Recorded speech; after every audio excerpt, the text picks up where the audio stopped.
47 years old, 2 failed marriages, an unfinished first degree early on in life, betrayal, loss of both parents, and then my brother passed away. In high school, I was a socially awkward kid who was taunted, jeered, and called names. I wore laughing batter shoes to school, used 2 pairs of uniforms for 2 straight years, washing, pressing, and recycling them every single day. Carried a stitched cloth back to school because my mother couldn't afford a regular haversack. There were moments I thought I'd never recover from, but I bounced back. I got that first degree, went on to earn my MBA, and right now I'm doing my PhD, successfully led and managed many companies in senior administrative positions, and now running my own business. And let me tell you something nobody warns you about. Life does not go according to the timeline they sold us. By 30, you're supposed to have it together, all figured out. By 40, you're supposed to be successful. By 45, peaceful, wealthy, healed, and living your dream life. According to whom? Most of these rules were created by people who are just as lost as everyone else. They just learned how to hide it better. And social media made it 1,000 times worse. People post the highlight reel, the luxury car, the happy marriage, the perfect vacation, the boss life, but they never post about the sleepless nights, the panic attacks, the death, the heartbreak,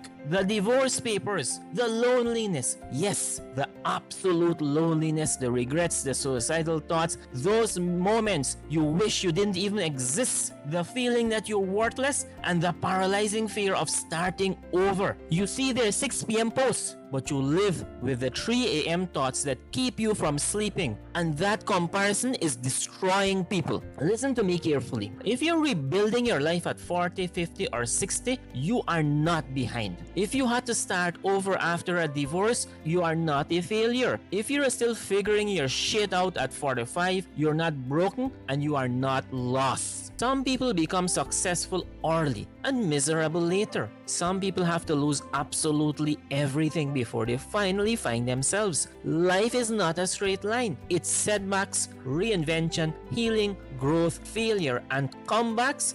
Yes, comebacks upon comebacks. It's learning how to rise again after life humbles you. Everything becomes a teachable moment when you realize you're on a constant learning roller coaster curve. At 45, I've learned this. Your greatest pain can become your greatest power. It can become your greatest motivation. If you stop seeing your story as shame and start seeing it as wisdom and experience, you are not old. You are not too late. Your best chapter is not behind you. Your best chapter is yet to be written. Your story is still being written right now. You can let others write it for you, or you can pick up the pen and write it yourself. Now act like it. Follow me if you're ready to rebuild your life, your mindset, your business, or yourself. And send this to someone who needs to hear that starting over is not losing. It's becoming.